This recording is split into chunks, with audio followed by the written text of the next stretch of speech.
You shouldn't have done that! Get away from me! I'm not going anywhere! Security! Clear the aisle! I told you to move! I told you! Yeah. Leave me alone, please! Don't tell me what to do. Stay away from me! You think you can talk to me like that? Ha! Sir, please calm down. No, I won't calm down! You're out of line! You think you can just do that? Sir, please sit down! All right, everyone, stand back. Hands where I can see them. Get your hand off my armrest before I break it.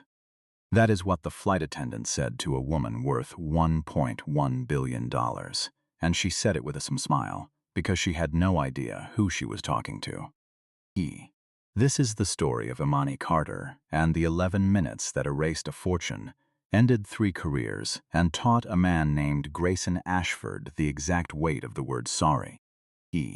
Charlotte Douglas International Airport does not sleep easily in the last week of December. The storm rolling down from the Blue Ridge had turned the tarmac into a gray smear, and half of the departure boards were blinking amber with delays. Imani Carter stood in line at gate C14 with her hood pulled low over her forehead, not because she was hiding, but because her eyes ached from 31 hours without sleep and the overhead lights felt like ice picks. She was 44 years old. Her skin was a deep, warm brown, the kind that had spent childhood summers on a porch in Rock Hill, South Carolina, snapping green beans with a grandmother who never once raised her voice and never once had to. Imani did not raise her voice either. She had learned a long time ago that the loudest person in the room is rarely the one who actually wins it. She was the founder and chief executive of Carter Dynamics Group, a company most Americans had never heard of, and every Fortune 500 boardroom depended on without knowing it. Carter Dynamics did not sell a product you could hold. It sold the invisible plumbing underneath the modern world, the servers, the payment rails, the ticketing backbones that let airlines, banks, and hospitals function at 3 in the morning without anyone noticing. 2 days earlier, in a glass tower in Austin, she had closed the largest acquisition of her career, a $960 million buyout of Solaris Semiconductor that would let her company control the chip supply for half the aviation industry by spring. She had not slept since. She wanted exactly 3 things: her own bed, 12 hours of silence, and her dog, a rescue mutt named Otis, who did not care that she was worth over $1 billion, only that she smelled like home. She reached the counter dragging a battered brown leather satchel that had belonged to her mother, Ruth Carter, a hospital ward nurse, who had spent 32 years on her feet at a county hospital in York County and never once made more than $41,000 in a single year. The satchel had a cracked strap. Imani had resewn herself twice. She kept it because her mother used to say that a bag does not need to be pretty to carry something important, and neither does a person. Next, the gate agent called out without lifting her eyes from the screen. Her name tag read Denise Calloway, and her skin was a pale, freckled ivory that had gone slightly pink from the overheated terminal air.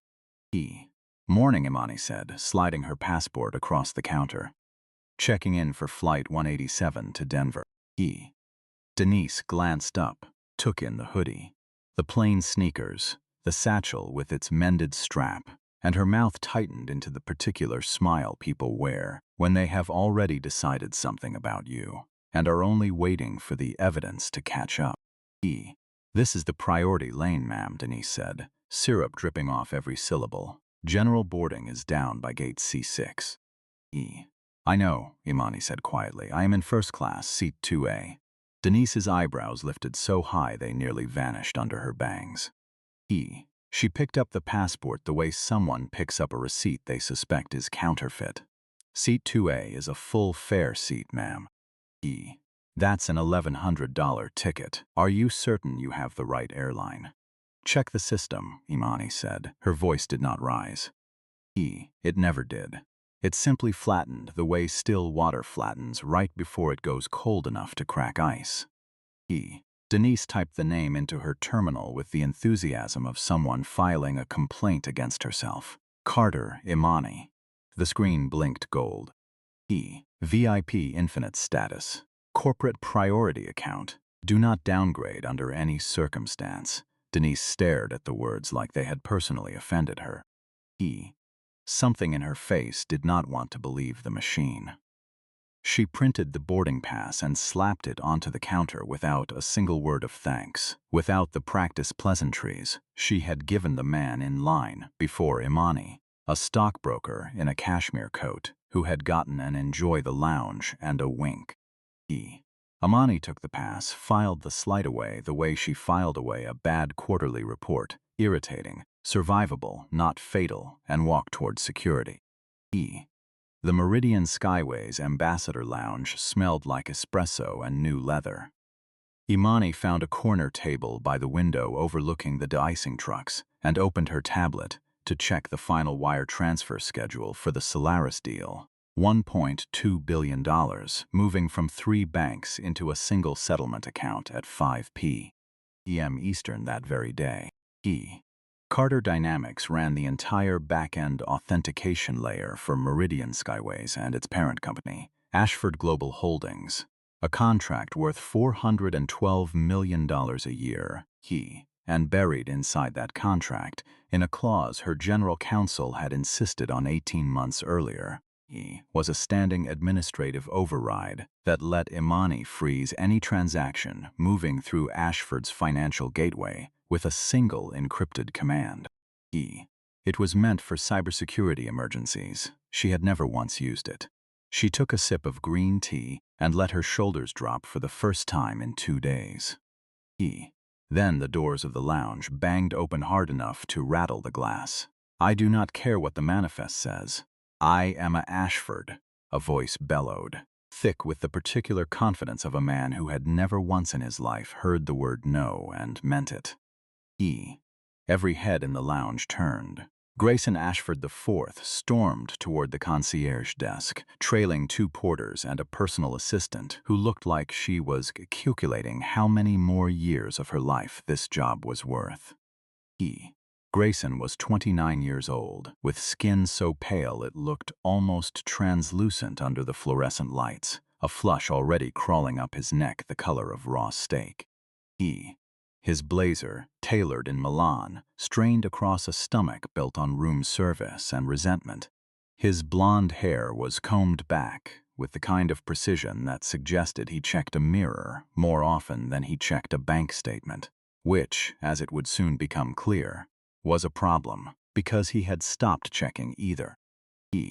"I need seat 2A, Grayson snapped at the concierge, a young man named Elijah Boone, whose knuckles had gone white on the edge of the desk. "Mr. Ashford, sir, I understand, but that seat is already checked in. The passenger is already in the lounge. I can offer you 2B. "I do not want 2B, Grayson roared, slamming his palm flat on the marble counter, hard enough that a nearby couple flinched. 2A is my seat. It has always been my seat. I have a private poker game in Aspen worth $200,000 tonight. And I need my seat, my luck, my energy.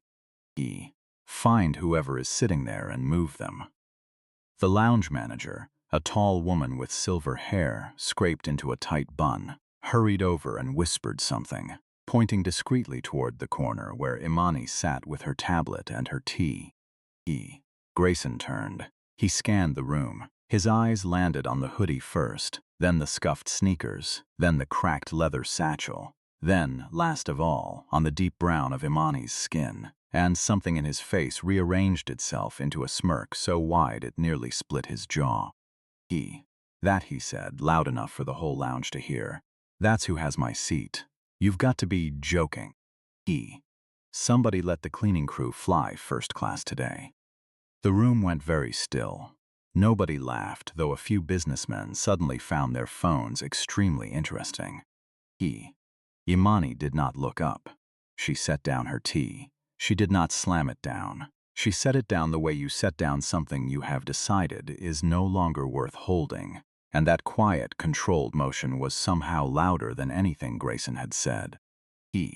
He crossed the lounge, his Italian loafers clicking against the marble like a countdown.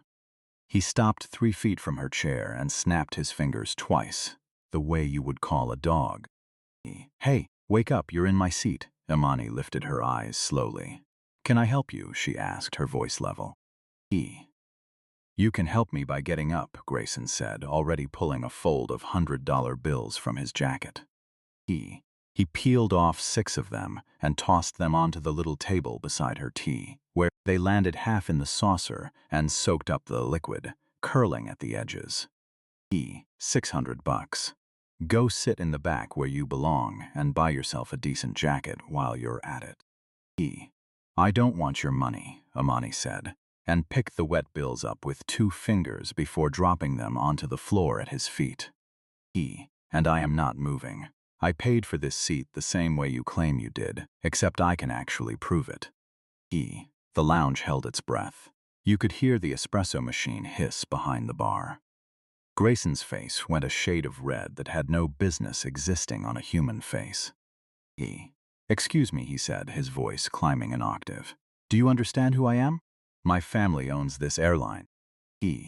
My father built half this terminal. And you think a hoodie and a beat-up purse makes you somebody? You're nothing." You hear me? Nothing. Nobody in the lounge moved.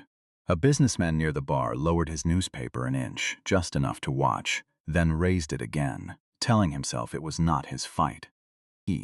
That was the first silence of the day, and it would not be the last. Grayson stormed back to the concierge desk, his face still blotched with fury. "Get her removed from the flight," he barked at the manager. "She threatened me." "Sir," the manager said, bewildered. "Threatened you how?" She said she knows who I am, and she is going to make sure I regret this. I do not feel safe."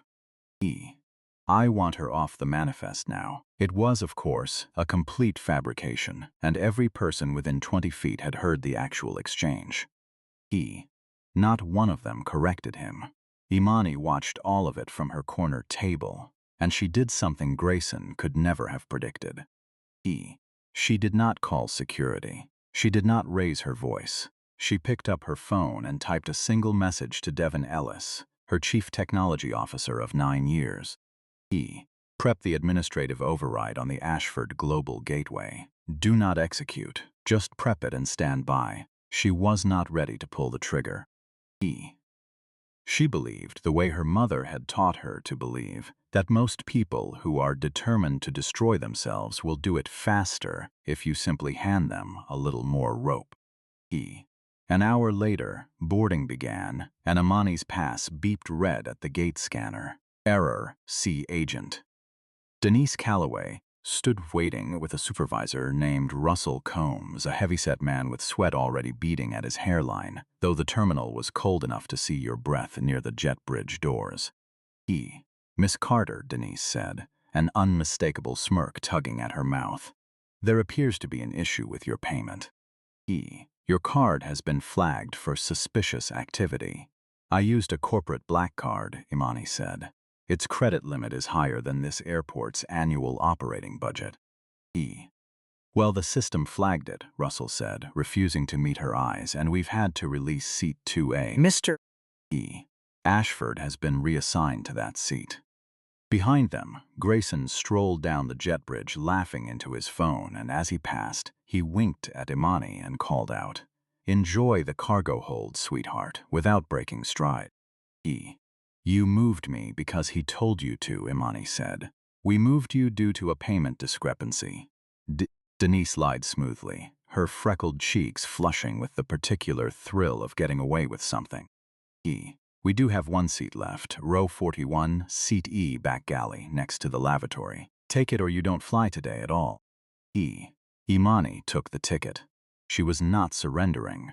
She needed to be on that airplane because the moment she stepped across that threshold, federal aviation regulations applied to everything that happened next, and Imani Carter had built an entire career out of understanding exactly which rules protected her and exactly when to invoke them. "Fine," she said. "Row 41 it is." She walked down the jet bridge, and as she passed row 2, Grayson lifted his champagne flute in a mock toast. That's where you belong, he said. Enjoy the view of the wing. She found seat 41E wedged between a snoring man named Walter Higgins, whose cologne smelled aggressively of pipe tobacco and regret, and a young mother, Renee Sparks, bouncing a wailing 8-month-old named Micah on her knee. His little face red from an ear infection. Nobody could soothe at 35,000 feet. Imani did not mind the crying baby. She minded the injustice, sitting 18 rows ahead of her sipping Dom Perignon.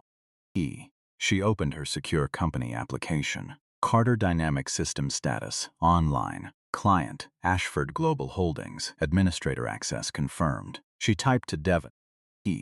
Initiate Phase 1. Isolate the Ashford Financial Gateway. Do not freeze funds yet. Wait for my word. The cabin doors sealed. The captain announced their departure to Denver. Imani closed her eyes, and the anticipation burning in her chest was hotter than the humiliation had ever been. Grayson believed he had won a seat. He had no idea he was about to bet his entire inheritance against a woman who controlled the house, and the house, as anyone in finance will tell you, always wins eventually. The flight from Charlotte to Denver was scheduled for 3 hours and 55 minutes. And for Imani wedged into row 41, it felt like a sentence handed down by a judge with a grudge. The air conditioning in the rear cabin had failed somewhere over Kentucky, and the temperature climbed steadily until sweat prickled along every hairline in economy. 2 hours in, the beverage cart finally rattled its way back to row 41. Pushed by a flight attendant named Whitney Voss, whose blonde ponytail had been laughing and joking with rows 6 through 20, and whose smile evaporated the instant she reached the back galley. Drink, Whitney asked flatly, staring somewhere over Imani's left shoulder rather than at her face. Sparkling water with lime, please, Imani said, and maybe some pretzels. I missed lunch. We're out, Whitney said, though a full case of sparkling water sat visibly on the bottom shelf of her cart. I have tap water. That's reserved for premium cabin, Whitney said, nudging the case further back with her shoe when Imani pointed at it. You're in basic economy. Policy. I was involuntarily downgraded from a seat I paid $1,100 for, Imani said, her voice tightening for the first time all day. I think you can spare 4 ounces of water. I think you're holding up my cart, Whitney snapped, and poured lukewarm tap water into a plastic cup. She slammed down hard enough to splash across Imani's sleeve. Imani stared at the wet cuff of her hoodie and counted backward from 10 in her head, the way she had taught herself to do, since she was 26 years old and pitching investors who called her sweetheart before they called her by her name. 10, 9, 8, you own the servers processing this woman's paycheck right now, a small vicious voice reminded her. 7, 6. That is when the curtain between cabins parted and Grayson Ashford appeared, a crystal flute in one hand, clearly on an expedition to gawk at the wildlife trapped in coach. Cozy back here, isn't it? Grayson grinned, leaning his forearm onto the seat in front of Imani, invading her space with the particular entitlement of a man who had never once considered that space belonged to anyone but himself. 2A is fantastic, by the way. Full recline. Think I'll get a solid nap in before Denver. How's the smell back here treating you? Walter Higgins stirred awake at the word champagne and asked hopefully if he might have one. Grayson looked at him the way you look at a stray dog that has wandered too close to the porch. This is for people who matter, pal, he said. Go back to sleep. He turned back to Imani, lowering his voice into something meant to sound intimate, and instead sounded like a threat wearing cologne. You know, he said, you should really learn your place. People like you get one shot at a seat like mine, and you blew it being difficult. Imani looked up at him, and something in her face had gone utterly still. The stillness of deep water right before a storm arrives. You have exactly 9 hours left to enjoy talking to me like that, she said quietly. I would use them wisely. Grayson barked out a laugh, delighted, mistaking her calm for defeat. "Oh, is that a threat?" he called out toward the front of the plane. Whitney, this woman just threatened me. That was a lie, and every passenger within 4 rows had heard the truth with their own ears. Not one of them said a word. Renee Sparks, jostling little Micah on her hip, glanced sideways at Imani with something that looked almost like an apology in her eyes, and then looked away because she was 26 years old, with a baby and a middle seat, and nothing in the world she could offer except her silence, which she gave, and which she would think about again months later, with a shame that never fully left her. Whitney marched down the aisle, her face a mask of manufactured outrage. "Ma'am, if you say one more word to Mr. Ashford, I will have the captain radio law enforcement to meet this aircraft," she said to Imani. "Sir," she cooed to Grayson, touching his forearm gently. "Come back to first class. I'll bring you a fresh bottle. Don't worry about her. We'll handle this on the ground." Grayson smirked down at Imani one final time before sauntering off. "Enjoy the peanuts," he called over his shoulder. Imani watched him go, then opened her phone. The Wi-Fi on this exact aircraft ran on satellite bandwidth her own company had negotiated and installed 11 months earlier. The irony was not lost on her. She opened an encrypted line to Devin Ellis. "Marcus," she typed, then corrected the autocorrect. "Devin, pull the settlement logs for the Ashford Solaris wire, scheduled 5 p.m. Eastern, $1.2 billion. Is it staged?" 3 dots blinked. "Yes, boss. Final staging buffer. Executes in 2 hours, 40 minutes. Why?" Flag it for level 5 security review," Imani typed. "Freeze it. I want that money sitting in digital limbo until I personally release it. And get me Walton Ashford's private cell number, not the office line." "Copy that," Devin wrote back. "Level 5 freeze initiated." Transfer halted, number attached. "You okay, boss?" She did not answer the last question. She locked her phone just as the plane hit a violent pocket of turbulence, dropping hard enough to send a scream rippling through the cabin. Little Micah wailed louder. Imani reached over without thinking and rested a steady hand on Renee's trembling arm. "It's all right," she said softly. "Just an air pocket. We're safe. I'm so sorry he's crying," Renee whispered, exhausted tears standing in her eyes. "Don't apologize," Imani said. "You are doing a wonderful job. And by the time we land, a crying baby is going to be the very least of this airline's problems."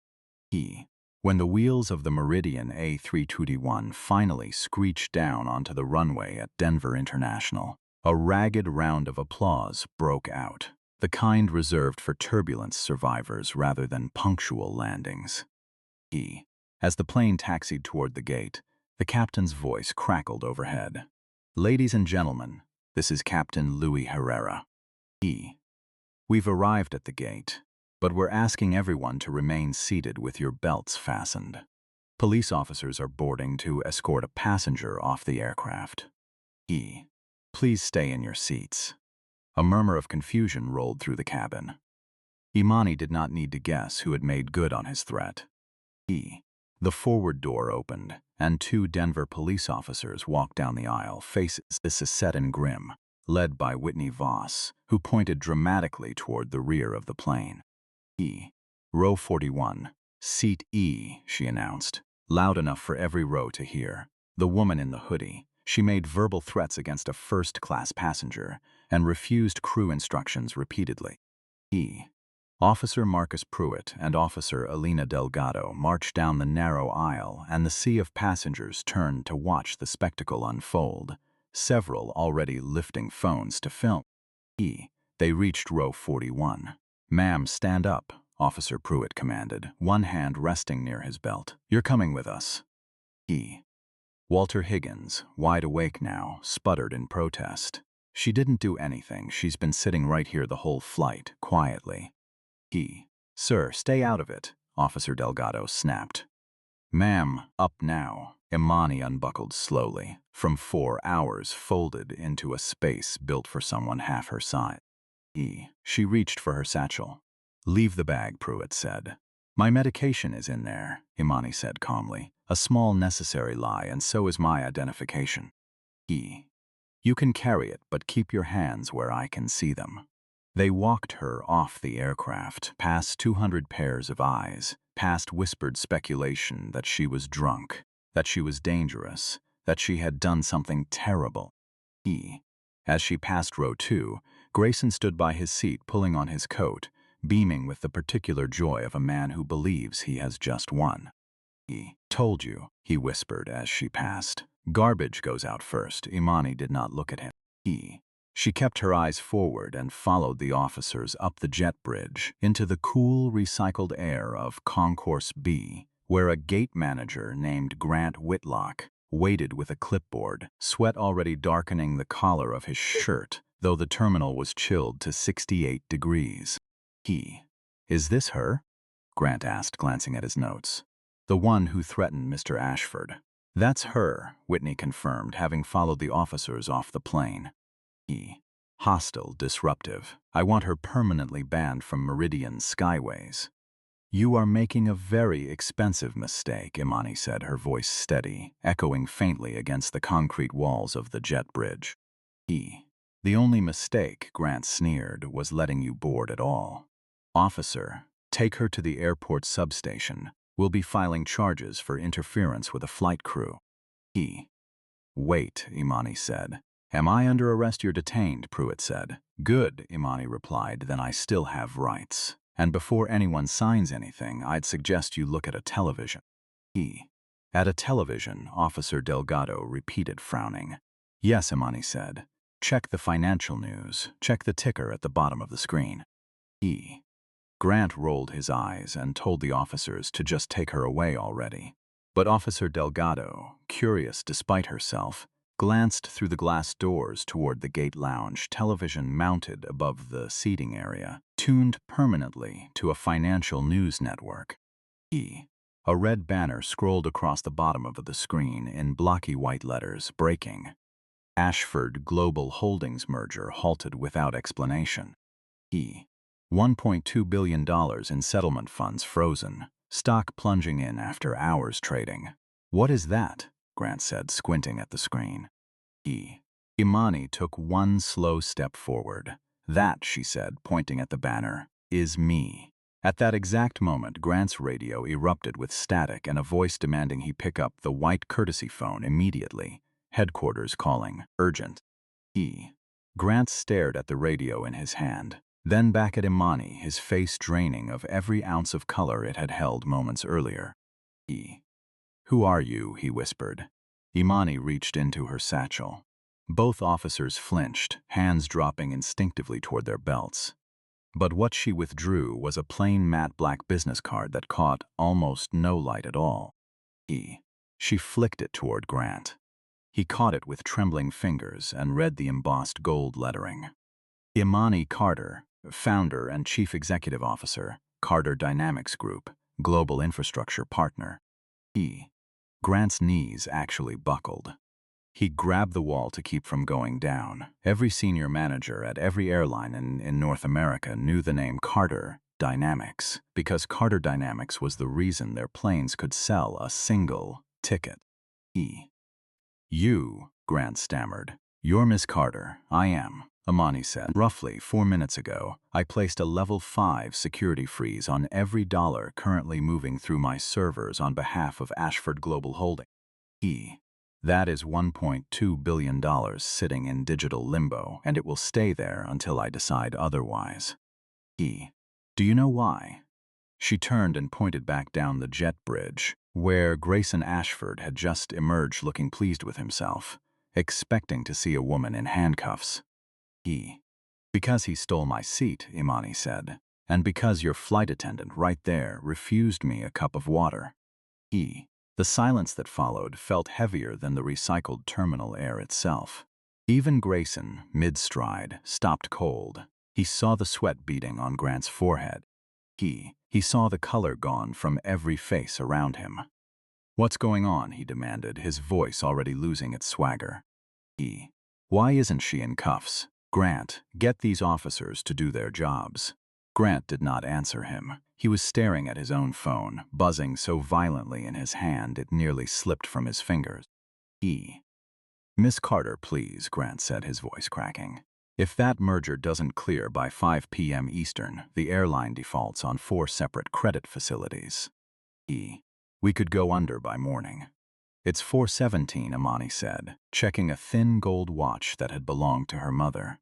You have 43 minutes. To do what? Grayson shouted. Who cares what she thinks she is? My father is calling him right now, actually, Imani said, holding up her phone so the screen faced outward. The caller ID read Walton Ashford. Grayson's jaw fell open. That's impossible. You don't know my father. I know everyone, Grayson, Imani said calmly. That's the entire difference between us. You have a name. I have leverage. She answered the call and set it to speaker. Imani, a voice roared through the tiny speaker, ragged with panic. What in God's name is happening? My CFO tells me the merger is frozen. We're bleeding $11 million a minute in market cap. The board is in an emergency session right now. What happened? Hello, Walton, Imani said. I am currently standing at gate B22 in Denver with 2 police officers who were called to arrest me.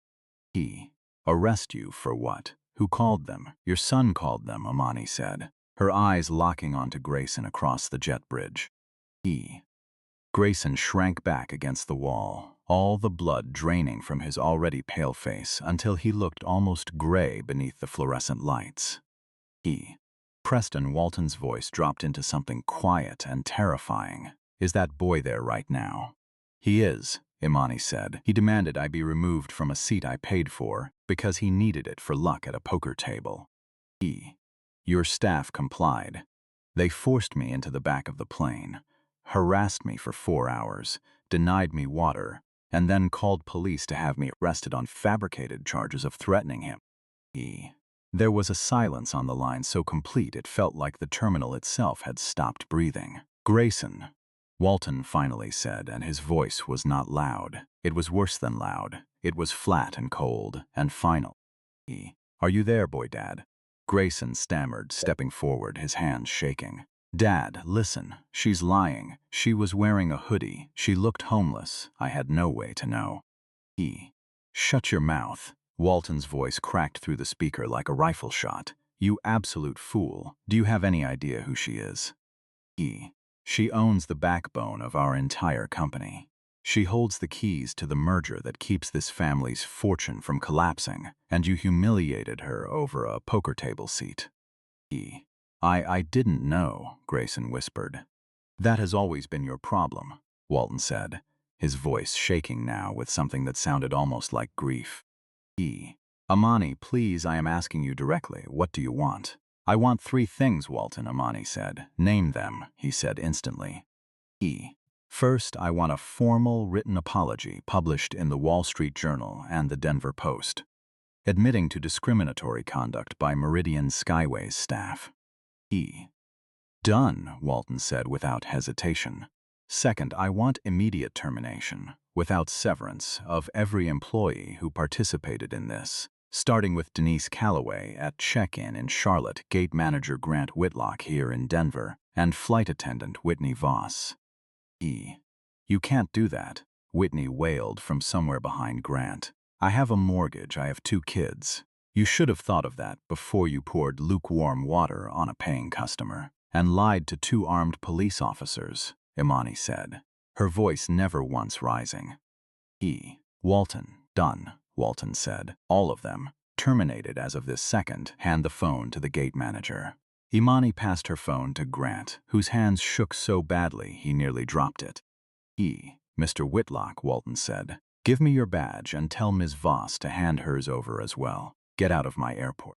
You're finished, both of you. Grant peeled off his lanyard and let it fall to the tile floor.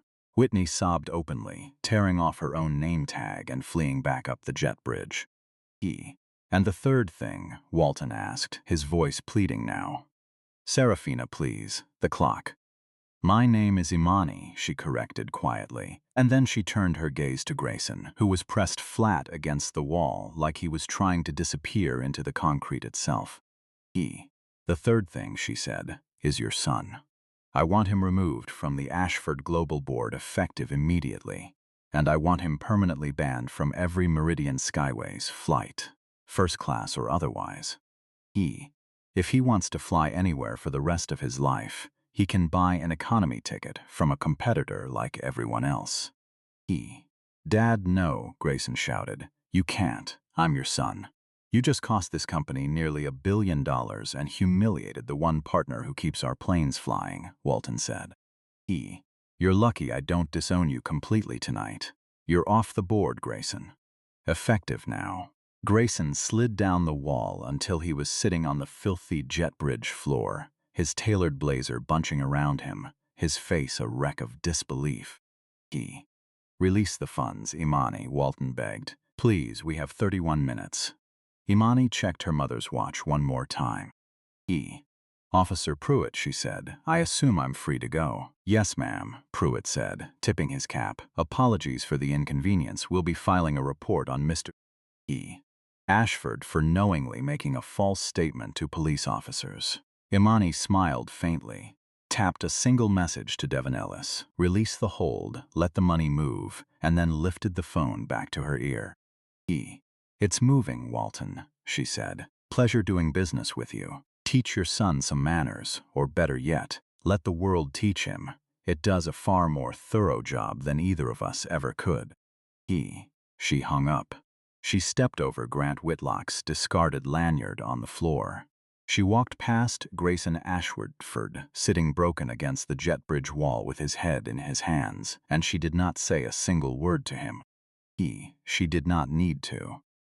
The sound of $1.2 billion flooding back into a company's accounts was louder than anything either of them could have said. Imani's black SUV was waiting at the curb outside Denver International, her driver, Marcus Lowe, holding the door open against the biting Colorado wind. She sank into the leather seat and finally exhaled a breath she felt she had been holding since Charlotte. Home, Ms. Carter, Marcus asked. Yes, she said, but stop at Rose's first. I need real food, something with too much cheese on it. As the SUV pulled onto the highway, her phone lit up. Then it buzzed again. Then it did not stop.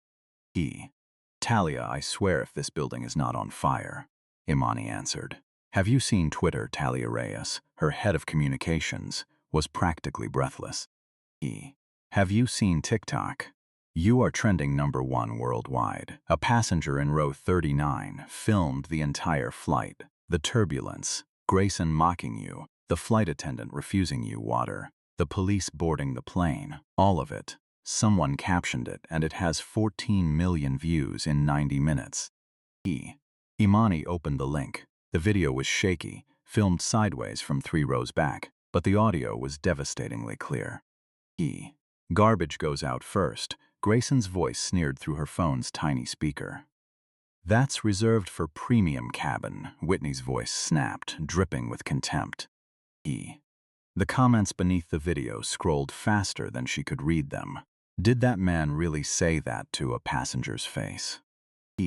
Someone find out who she is immediately. This airline just ended itself on camera. And then, an hour later, from an account with a blue checkmark belonging to a business journalist, the hoodie woman owns half the infrastructure of American aviation. Grayson Ashford just canceled his own future in real time. The internet is doing our job for us, Imani murmured.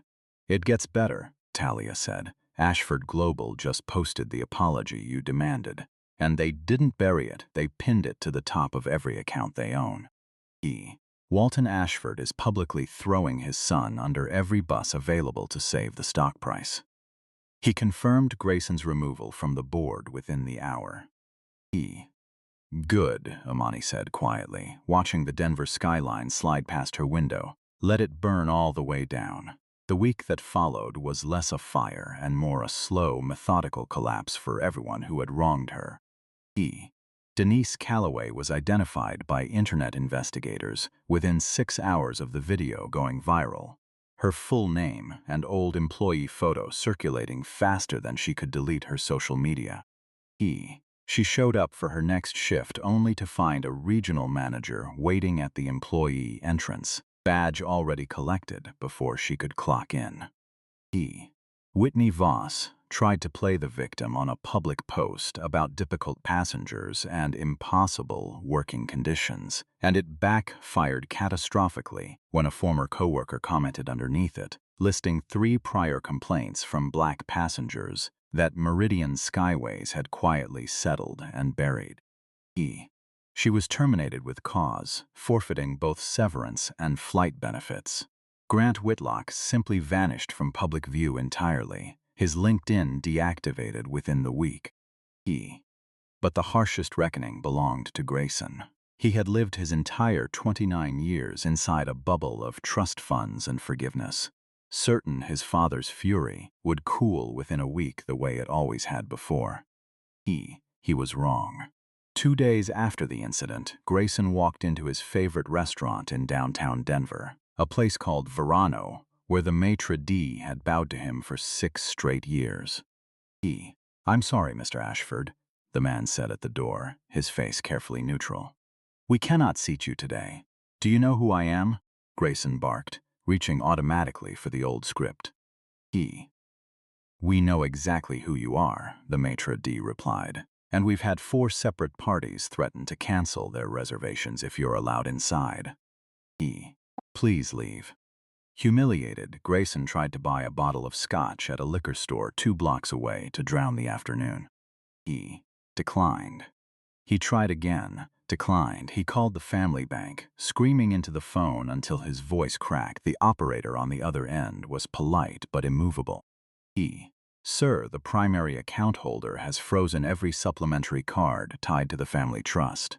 Your current balance is $0. He stood on the sidewalk in a thin blazer meant for restaurant lighting, not the biting Rocky Mountain wind, and checked his phone one final time. His fiancée, a model named Bianca Wells, had sent a single message. "Grayson, my agent says being seen with you right now is toxic for my brand. I need space. I'm staying in Miami for a while. Don't call me." He was alone. He was broke. And for the very first time in his entire life, Grayson Ashford IV was completely, utterly invisible. 6 months is an eternity in the world of global finance, and for Imani Carter, those 6 months had been nothing short of a meteoric climb.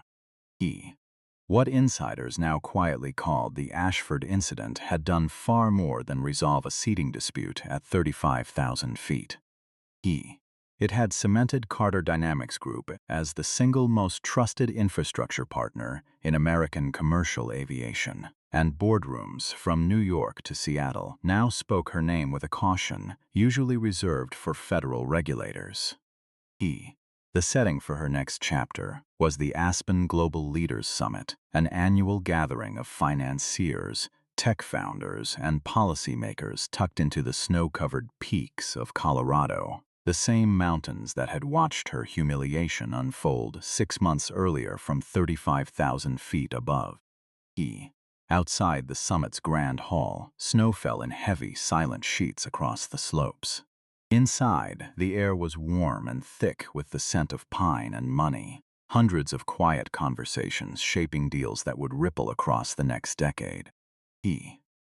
Imani stood near the floor-to-ceiling windows in a deep emerald gown, a glass of sparkling water in her hand, a stark contrast to the wet-hooded sweatshirt she had worn into a different Colorado terminal on a Tuesday morning that already felt like it belonged to someone else's life. Tonight, she was not a passenger fighting for a seat. She was the keynote. "It's breathtaking up here, isn't it?" a voice said beside her. She turned to see Henrik Dahl, chairman of a massive Scandinavian banking conglomerate, a man who had seen 4 decades of financial history, come and go and looked at her now with a new and careful respect. The altitude or the arrogance, Imani asked dryly, gesturing toward a cluster of tech billionaires arguing loudly beside an ice sculpture shaped like a rocket. Henrik chuckled into his champagne. "Bit of both," he admitted, "but you seem entirely immune to it. Your panel on ethical infrastructure was the most talked about session of the entire summit." They don't care about ethics, Henrik, Imani said quietly. They care that I can shut down their shipping lanes and their ticketing systems if they don't listen to me. Fear is a remarkably efficient motivator. Henrik's expression sobered. He leaned in, lowering his voice. Speaking of fear and consequence, he said, "Have you heard the latest on the Ashfords?" I try not to follow the tabloids, Imani said. I have actual work to do. It's not the tabloids anymore, Henrik said. It's something closer to a cautionary tale passed around every trading floor in the country. After stock dropped 19% following your intervention, the board demanded blood, and Walton gave them his son completely. He cut the trust fund entirely, seized the penthouse, repossessed both cars. Last anyone heard, Grayson was somewhere in the mountains here in Colorado, working odd jobs, discovering that the Ashford name isn't worth what it used to be. Imani looked out at the snow falling silently over the darkened peaks. He made his bed, she said simply. Now he sleeps in it. It's worse than that, Henrik murmured, nodding subtly toward a service door near the kitchen entrance. It's the dish pit. Imani followed his gaze. The summit was staffed by an army of catering workers in identical white jackets and black trousers, moving invisibly through the crowd, refilling glasses, clearing plates, unseen by the very titans of industry they served. They were the hidden infrastructure of the party, much the way her own servers were the hidden infrastructure of half the airlines in America. And then she saw him. He was clearing dishes near the orchestra pit, thinner than she remembered, his once golden hair cut short and uneven, clearly by his own unsteady hand, his pale skin gone gray and tired under the ballroom lights. It was Grayson Ashford, the man who had once thrown $600 at her feet like she was a beggar, was now scraping half-eaten canapes into a bin, his raw, chapped hands trembling under the weight of a tray of dirty china. Excuse me, Henrik, Imani said softly. Imani, don't, Henrik warned gently. You owe him absolutely nothing. I know I don't owe him anything, she said, setting her glass down on a passing tray. That's precisely why I'm going to do it anyway. She crossed the ballroom, and the crowd parted around her without her ever asking them to, black tuxedos and beaded gowns making way for the woman everyone in that room now recognized. Her heels struck the polished floor in a slow, unhurried rhythm, like a drumbeat counting down to something inevitable. She stopped 5 feet from him. Grayson did not see her at first. He was struggling with a heavy stack of porcelain, his forearms shaking under the strain, until he turned to set a glass down and nearly collided with her directly. Apologies, madam, he started to say, the words dying in his throat the moment his eyes lifted to her face. The color drained from what little was left in his cheeks.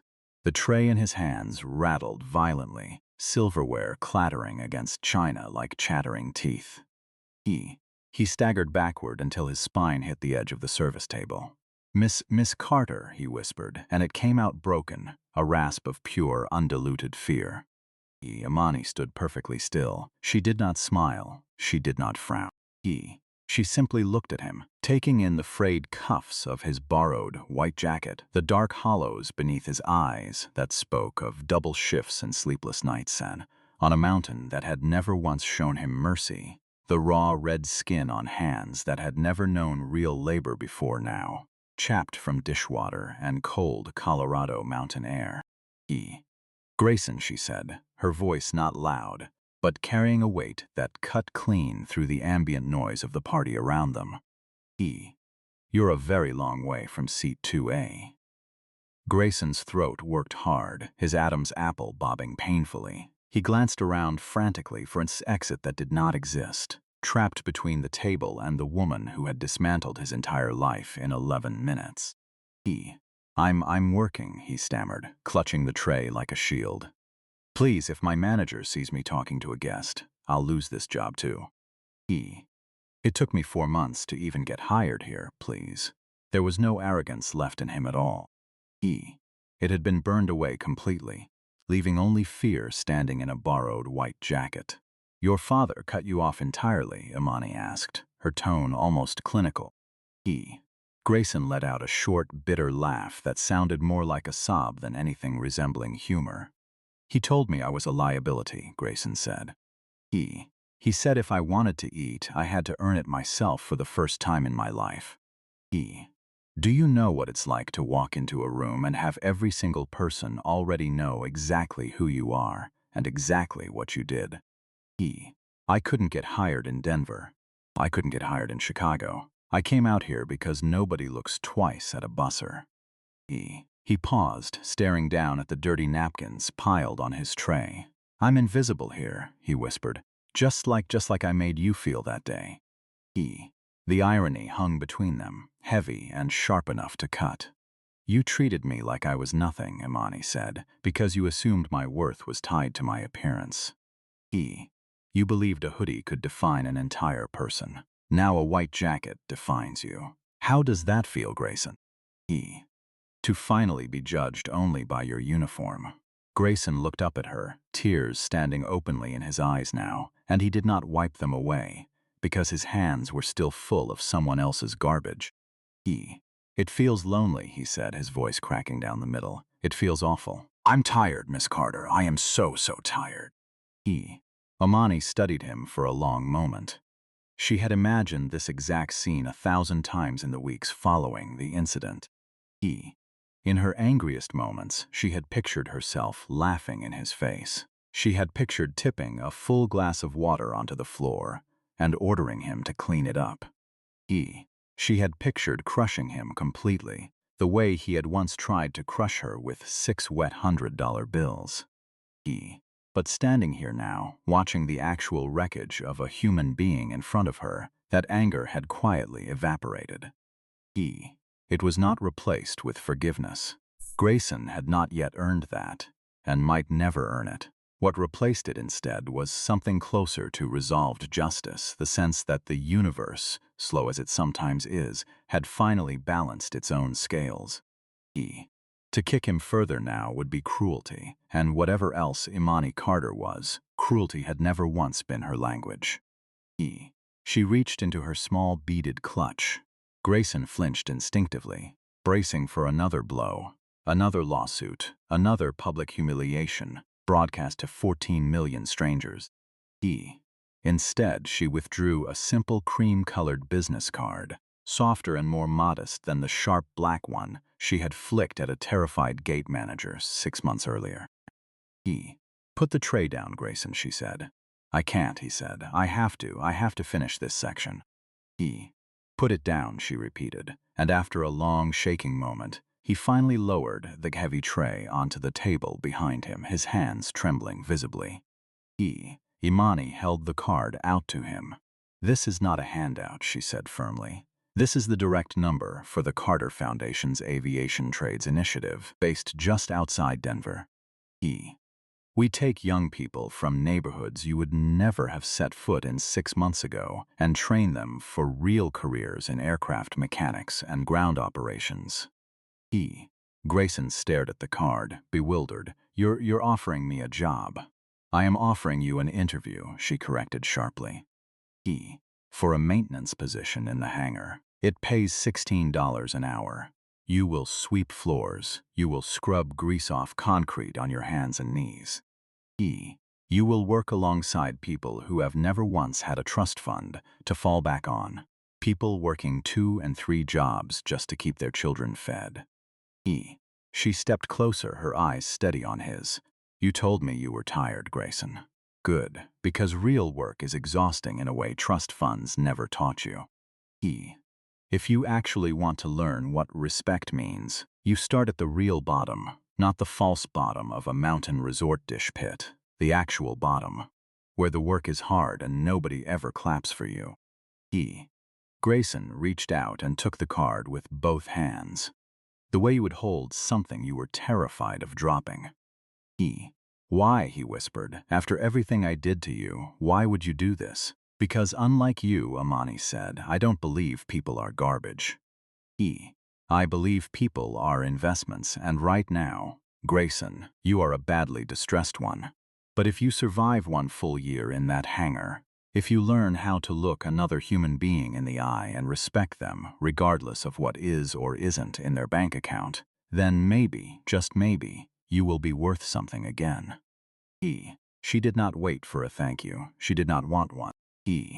She turned on her heel, her emerald gown sweeping around her ankles, and walked back through the parting crowd toward the warmth and light of the party, leaving him standing alone at the service table, the cream-colored card pressed tight against his chest, like the only solid thing left in his world.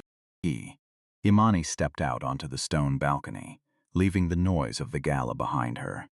The cold Colorado air hit her face, sharp and clean, and she looked out at the mountains standing ancient and immovable against the night sky. She thought about the flight. She thought about the lukewarm cup of water she had been denied at 35,000 feet. She thought about $1.2 billion freezing and thawing at the sound of her own voice. But mostly, she thought about the look in Grayson's eyes just now. The look of a man finally waking up from a long, selfish dream he had never once questioned until it was taken from him completely. She pulled her phone from her clutch and sent a single text to Devin Ellis. Close the Ashford file for good. Then she took a slow breath, watching snow settle silently on the peaks. She had won the war, yes, but far more importantly, she had proven something no amount of money could have taught her otherwise, that real power was never about which seat you sat in. It was about how firmly you stood your ground the moment someone tried to make you move. She smiled, turned back toward the golden light spilling from the ballroom doors, and walked back inside. That is how Imani Carter taught an entire industry a lesson none of them would ever forget. She did not simply freeze a bank account that Tuesday morning. She froze an entire inherited legacy of arrogance, and in doing so, she shattered the ego of a man who had genuinely believed the world existed to serve him. Grayson Ashford learned the hardest way imaginable, that when you try to crush someone you assume is beneath you, you might discover, far too late, that you were the one standing on a trapdoor the entire time. It cost him nearly $1 billion and every comfort he had ever known to learn that manners cost absolutely nothing, but disrespect, it turns out, is the single most expensive luxury a person can ever purchase. Somewhere on a mountain outside Denver tonight, a man who once threw money at another human being's feet is learning, one greasy-stained shift at a time, the true value of the very people he once refused to see at all.